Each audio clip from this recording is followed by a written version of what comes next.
Hello, welcome to Soky TV. How you doing today? I'll be hosting you. I'm a skmode. Don't forget to like the video, subscribe, and leave a comment. And you can also support us by visiting our website and buying our merch. And you can also donate via PayPal and Cashapp. The link is in the bio.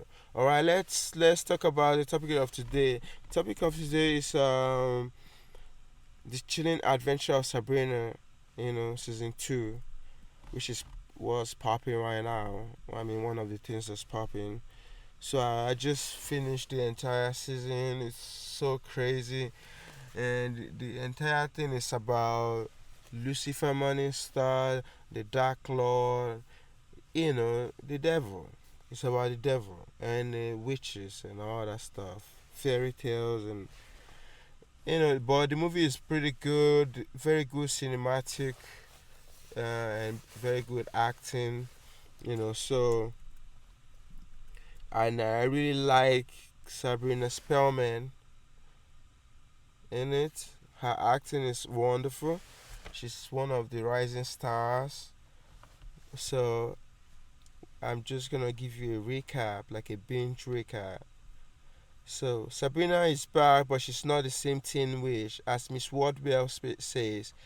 In not so many words, a dark baptism in which one inks their name in blood onto the pages of a flesh-bound demonic tome and signs their soul over to the devil to be his minion can change a girl.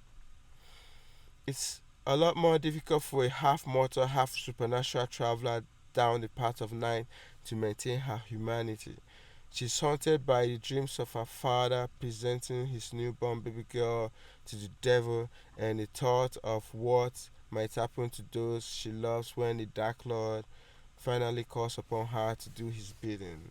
Will she submit to this Dark Lord, this Overlord? Does she have a choice? So, something happened, she died and she resurrected and she had like extraordinary powers, and she could do like wonderful things that other witches would be like wow. And then all of a sudden the power she got vanished, and then I don't want to finish I don't want to tell you the entire story right now. I'll just read a little bit and then because I've seen it and just so as she struggles to answer these questions, Sabrina soon realizes there's a much bigger battle at hand. She isn't just fighting against the Dark Lord's will, she's fighting against an entire corrupt patriarchal system that has quietly ascended to the top ranks of the Church of Night. A bunch of white men elected to power who flaunt tradition and religiosity in order to smother and oppress women. Praise Satan, this is only fiction and doesn't have anything to do with our current reality whatsoever. So the movie is all about Satan and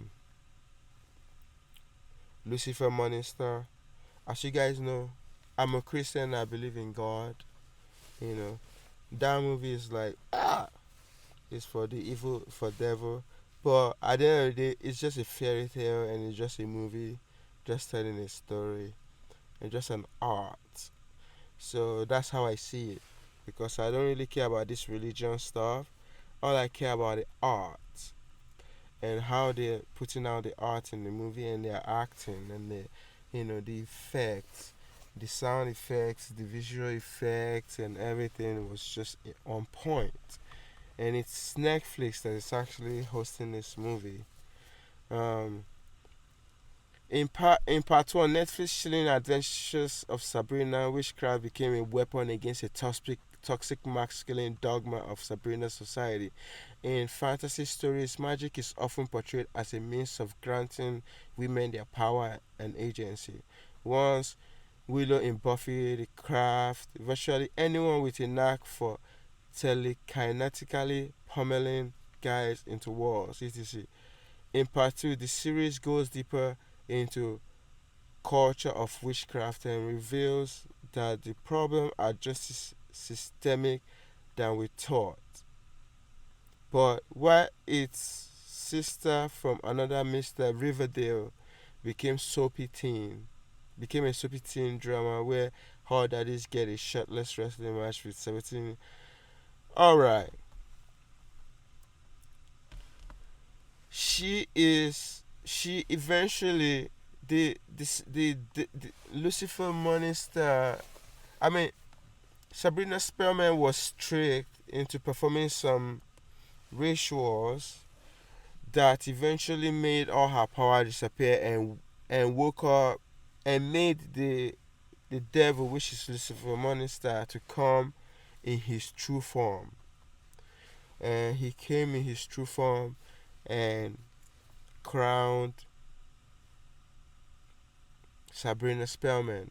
But the lady that actually brought Lucifer Monster back in true form was trying to get that crown for herself from Sabrina because she's trying to get some extraordinary power that Lucifer Monster was gonna bring in his true form when he's crowning Sabrina. So that crown has like extra power. So that's why that lady went through all that difficulty to make the devil come back.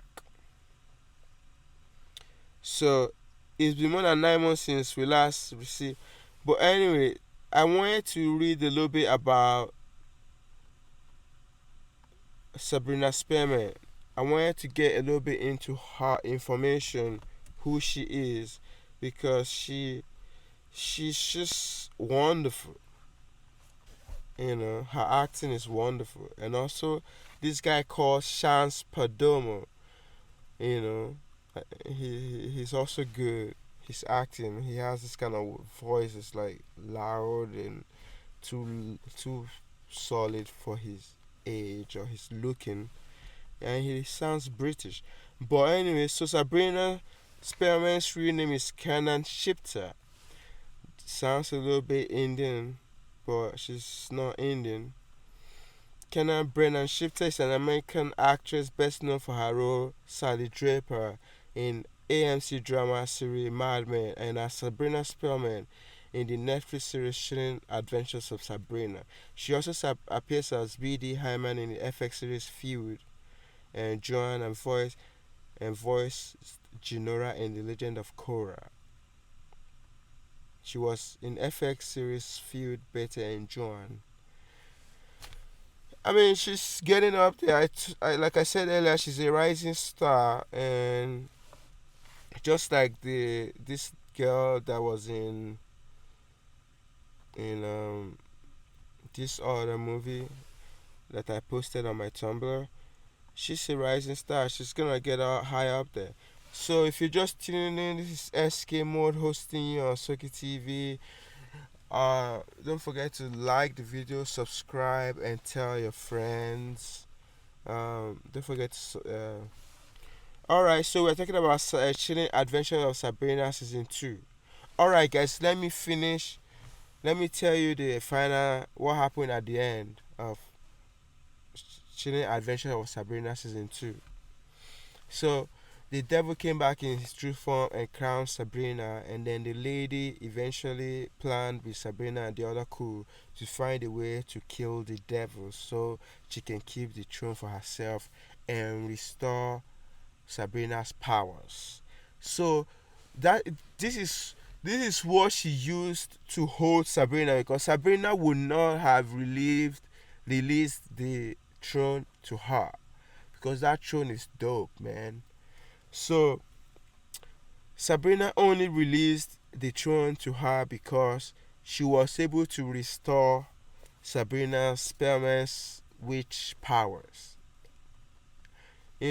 So Sabrina Spellman was immortal after she lost her powers. She was so serious in getting her powers back. She was desperate, ready to do anything.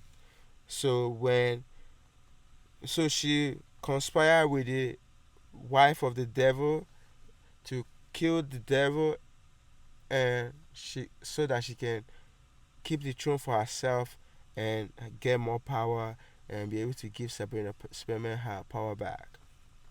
And that's what they did.